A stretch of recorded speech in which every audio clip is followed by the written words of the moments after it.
viewers, welcome to the Worship Podcast, a podcast inspired by the book of Nehemiah, where we are raising a wall to rebuild faith through worship and testimony. Every story shared here is like a brick to that wall, strengthening hearts and inspiring hope. Today we are adding a powerful brick where I'm joined by my younger sister who will be sharing a story.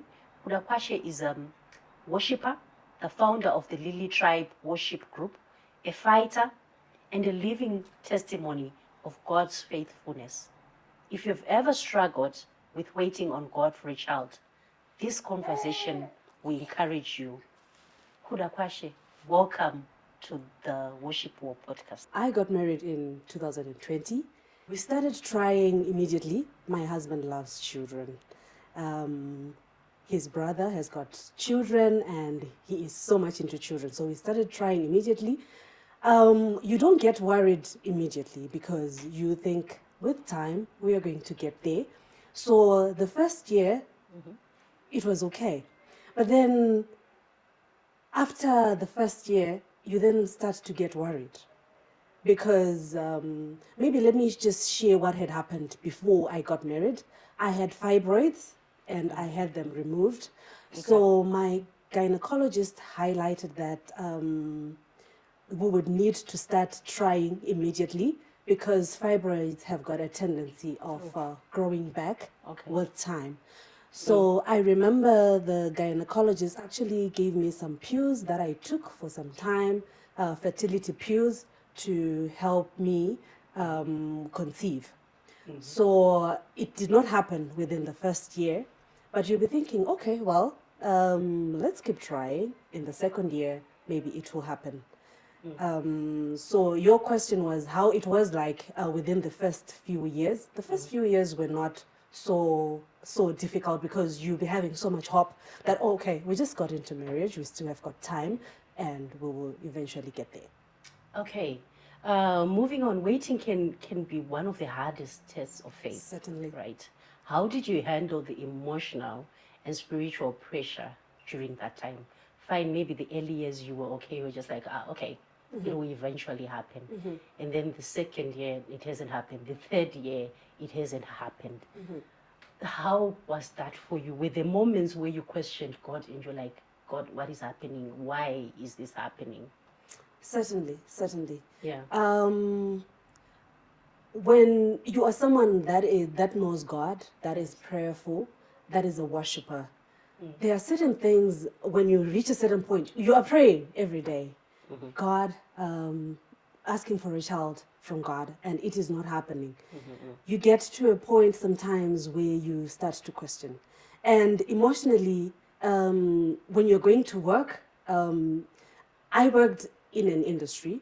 I was surrounded by men.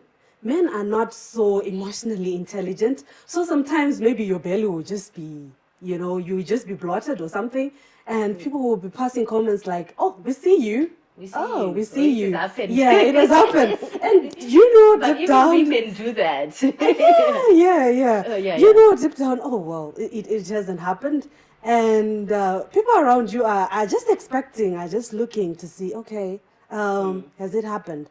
So that really takes a toll on you emotionally.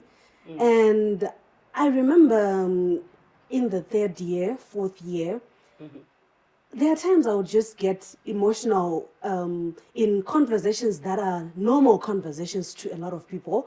But to me, I would get touched. Personal for you. Exactly. It was very personal for me. I changed jobs at some point. And people will be asking, oh, you're married. Do you have children? I remember at some time I just said yes, because I did not want to go into the conversation of explaining, I've been married for 3 years. I've been married for 4 years. So you're like, I'm not ready. I will end up crying in the office or something. So you'll be just like, oh, yes. The child is there at home, so that the conversation is cut off immediately. Because telling people, no, not yet, they'll start asking a lot of questions. And emotionally, you will not be ready to talk about it without crying in the office space. I guess it's a lesson for people out there. Like, people don't really understand the emotional trauma it has got on a person. If you keep on asking. You know, if you keep on asking, you don't know what somebody is going through really, Certainly. and you just get too personal when you're communicating with the person, asking them, oh, okay, why aren't you pregnant yet? Or it really has got, it takes a toll on a person. So I guess it's a lesson for whoever might be watching, really. We should know our boundaries when we're communicating, even to newlyweds, to anybody really that you come across, because you don't know the journey that they are walking. So thank you very much, Kudakwashe, for your response there. So during that season, when all this was happening, when you're feeling like that emotional toll taking its course on you, what kept you going in that season? Like, for example, what scriptures kept you going, or any word that kept you going during that very difficult season? Okay, so worship music really kept me going. Yes. Because sometimes you run out of words when it comes to prayer. You no longer know how to pray because you have fasted. You have done the absolute fast. You Yes. have prayed. You have.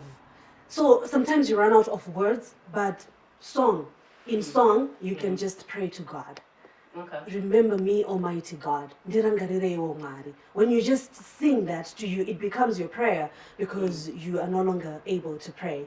And the book of Hannah really was very motivational for me, where the first chapter is talking about how Hannah was loved by her husband. But it was not enough because she knew inside what she was going through. And that time when she went for their Thanksgiving, for their annual Thanksgiving, she reached a point when she went into the temple and she was praying. Yes. She did not have words. The words were not coming out anymore. She was just mumbling. She was just mumbling. Yes. To the extent that Eli, who saw her, was like, are you drunk? Or something? You get to that point, really. So that story really motivated me. And I really love the part where it says, at some point when Eli said to Hannah, go, your prayer has been answered by God. Yes. Hannah, without even, she had not conceived as yet, but immediately she started eating. She was fasting all along. But she really believed the word from the man of God to say, if the man of God has said it has happened, it really has happened. It has happened. Before seeing it, before touching it, she went ahead and her countenance was joyful. She really believed. So that really motivated me to say, okay, wow, you know, without seeing anything, if Hannah believed that it had happened, it will certainly happen at some point. Believing that it would happen was not really a challenge for me, but the walking the journey, you know, was a challenge, you know. Did you ever come to a point where you stopped, like, it usually happens to most Christians, where you are expectant, you're praying for something, right? And somehow you put your life on hold in terms of, I'll be happy when it happens. Really, certainly, You know, yeah. I'll be happy when yet time is passing by. And if you're a Christian, should understand that no, you should not put your life on hold. Be happy now. Be happy, Don't exactly. wait to touch it. Did you ever experience that? Did you ever feel like maybe just putting your life on hold because there was a child? And how did you manage to come out of that phase of your life if you went through it? Yes. I think I was living in limbo for a long time. Month in, month out. You are focusing on trying to conceive so much such that you lose yourself. I think I lost myself at some point. You lose that spark that you had when I was not married. When I was not married, I was someone who was very cheerful, posting a lot on social media, you know. I think, okay, let me take you back a little bit. From when I was in college, I am someone who lived a life of so many answered prayers. Okay. I would pray, I would ask God, yes. Whatever I asked from God, it would happen. God, please grant me understanding. And I passed with the first class degree. Everything was going on well. Soon after college, I prayed, God, please, may I have a job? I got a job at one of the very biggest companies in Zimbabwe. So it was answered prayer after answered prayer. Even me getting married, it was very easy. Within 1 year, I had been proposed to, I had gotten married, the white wedding. So now I am in a very strange season whereby I am asking and it's not happening. So it started to take a toll on me. I got into a phase whereby I just let go of myself. I could feel it that I am no longer the same. But then looking at it now, that I have received the gift that I was asking from God, I should have just continued to live my life. I remember letting go of some jobs because you will not be emotionally okay. Yeah.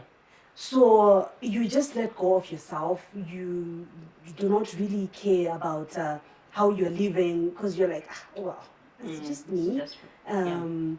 It's different now that I have got a child. You're not living for a child. You want to achieve the greatest that you can achieve. So I lived in limbo.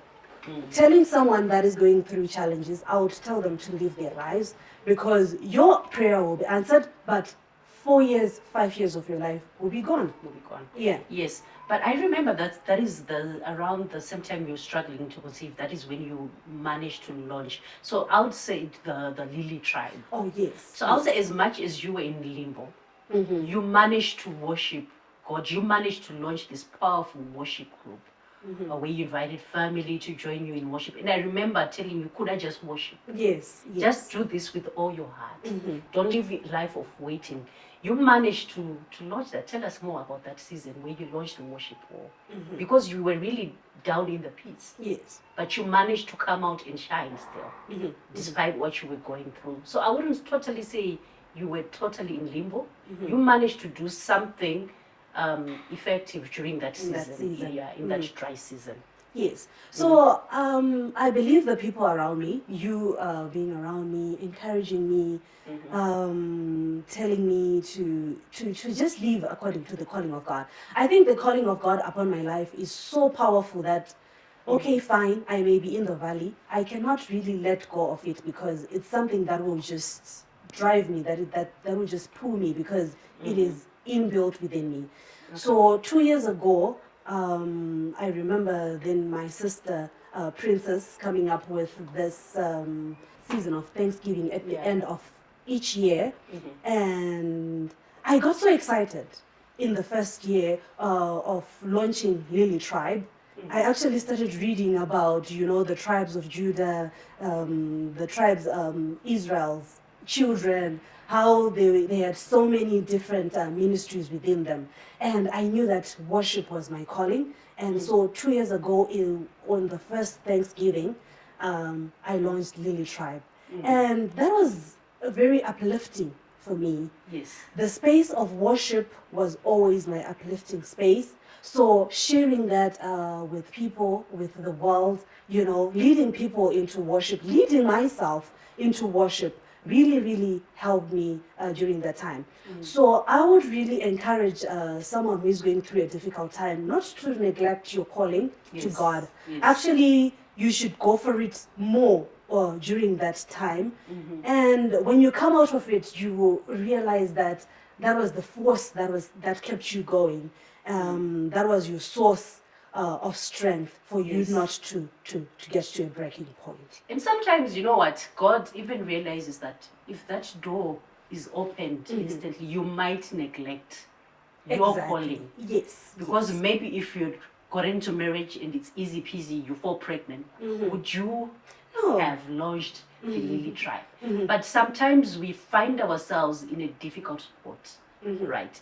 Which pushes us to keep on knocking. God opened this door for me. It pushes us towards our calling. So you managed to fulfill your calling to God, and the door was opened for you. I believe that is the season where God opened that door for you, and things happened. So in those waiting moments, as you mentioned, worship became your calling. Can you just bless us with one song, just maybe one stanza, that carried you through that season? Okay. Yes. So I love Maishingisai Suluma. Yes. Her song, Patino Uyapaye, Moyo Izerene Shungu. tinoda kunamata atofuga mapaye nemabvi anodedera tinoda kunamata zvirwere zvivi zvinorema zvinokundwa sei tidzidzisei kunamata tidzidzisei kunamata ishe mitoro yacho yakarema upenyu hwakaoma toda kunamata tidzidzisei kunama ishe mabvi edu akaneta simba zoropera toda kunamata. Very touching Yeah, indeed. that was one of my Very favorite powerful. songs. Very Yeah. powerful. I like my Suluma a lot. Thank you for blessing us with that song. All right, we move on to the segment 2 of the podcast. Well, you did mention in your introduction that you battled with fibroids. Right, that was before getting married. You realized that you had fibroids. I've realized that fibroids are becoming very common amongst the young women in Zimbabwe, and they are causing so much difficulties in conceiving for young women. So how was it like for you when you discovered that you had fibroids? Okay, so as to how I found out, it interrupted with my cycle. So there was a time when I did not stop bleeding, so I had to go to get a checkup. So I remember going in after church. I actually did not really think much about it. I just went in for a checkup.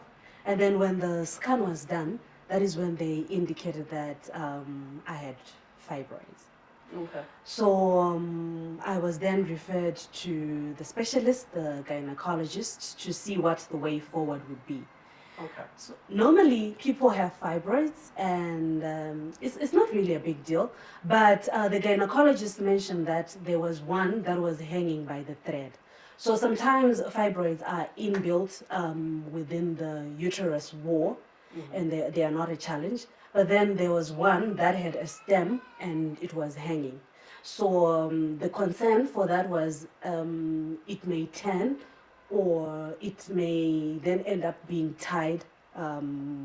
So that may end up causing complications. Okay. So, which is the reason why the gynecologist recommended that I get surgery to remove the fibroids, to correct my cycle and everything. Okay. So that was the reason why I ended up getting the fibroids removed. Okay. Do you know that I don't know whether it's a myth, but some people say that if you get the fibroids removed, it makes conceiving even more difficult. Did you ever hear about that after your surgery in town? Yes. Yeah. Certainly. You start to blame yourself actually. You start to say, maybe I should have just waited. I should not. Because even families, some of us Yes. will be like, I cannot be sick with fibroids. Actually, why didn't she just I wait? should not have gotten You the know. fibroids removed. Maybe Yes. I caused this on myself. I should have just Self-blaming and stuff. Yes. But that is actually a myth. Things happen the way they are supposed to happen. Sometimes not getting them removed actually interrupts with the whole conceiving process. Sometimes getting them removed. So it really depends on the circumstance at which you are going to get them removed or you're going to leave them. So for some, they grow so big such that the baby will not even have room for the baby to grow. In my case, I was just afraid of the complication that was highlighted by the medical specialist. So God will answer you. Okay. I will not say that getting fibroids removed will affect, or not getting them removed will not affect. Okay, thank you very much for that response. And during that season, what role did your husband and family play in supporting you when you were going through all that? Okay. So my husband was really supportive. I would not say there was a point when he was like, oh, I'm leaving because we are failing to conceive. Yes. He is someone who really held my hand during during the time. During the time, yeah. Yes. So I remember in the 4th year, he had relocated to Zambia. Medical attention in Zambia is affordable to an extent compared to Zimbabwe. So he had actually looked up a specialist that we could go to when I visited him in Zambia. And fortunately, that is when you fell pregnant. That is when I conceived, yes. Okay, all right. Romans 8, verse 28, he says, and we know that in all things God works for the good of those who love him. Looking back, how do you see God's hand in that season? I would say that my story is an encouragement even to the family where I was married. All things work together for the good. Maybe looking at some people were now giving me contacts of different prophets, where I would go and get help. So now looking at that, I did not really start moving around, kuenda kumaprofita, kuenda kudzinganga, kunobatsirwa, but then I ended up just conceiving despite everything. Yes. So it's a testimony. It's a testament to say, you know what? When you hold on to God, when you don't really start looking around, everything eventually will work together for your good. So I would say, yeah, that is my testimony that I've come up with, and I believe that all things really work together for the good. All right. Okay, thank you. Fast forward to last year, you finally conceived when you least expected this. Tell us about that moment when you found out that you were pregnant. Okay, so I had visited my husband in Zambia. I came back and my brother was celebrating his 50th birthday. My parents were also celebrating 55 years in marriage.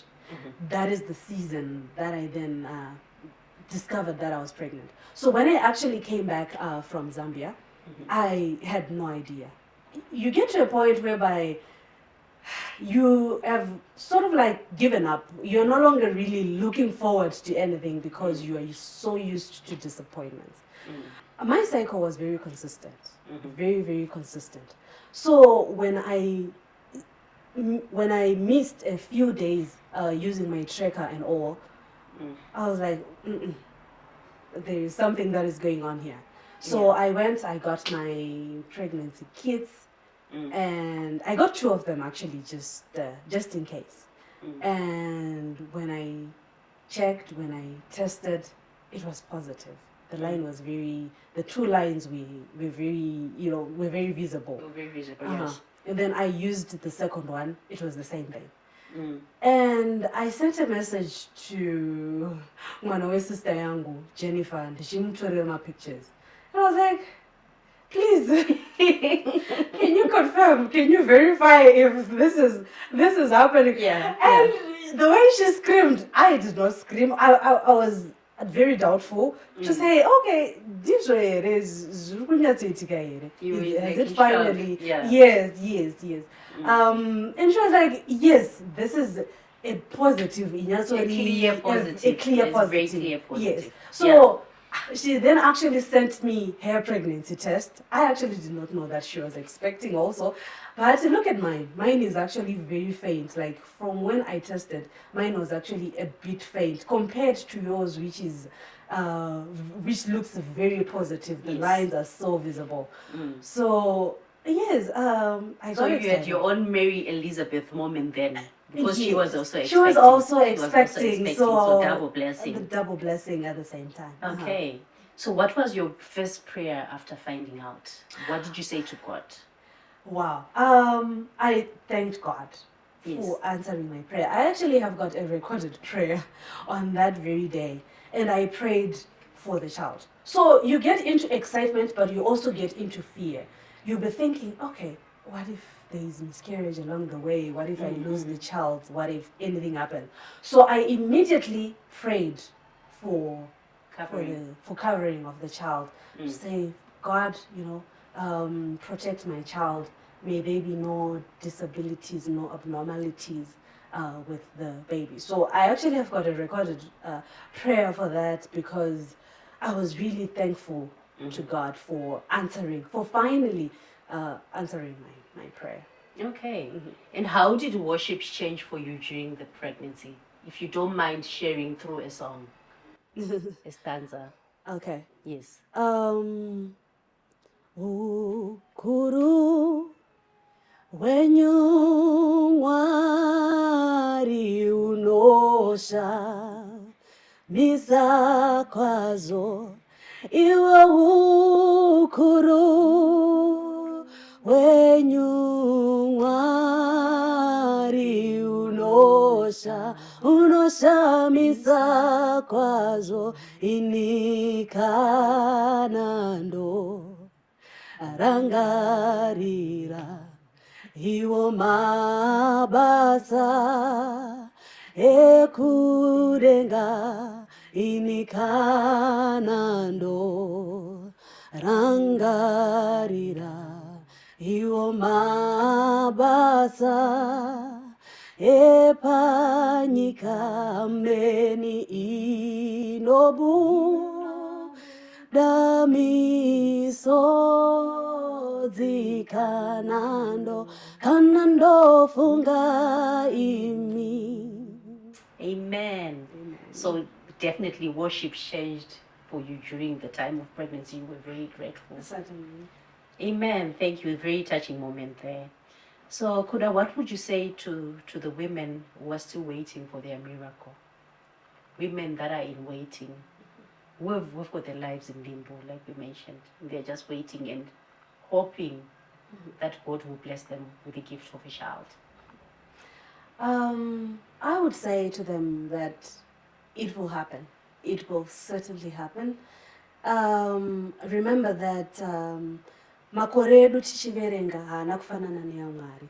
Our one day to God may be 100 years to God. So our timing may not be the same with God, but certainly He will come through.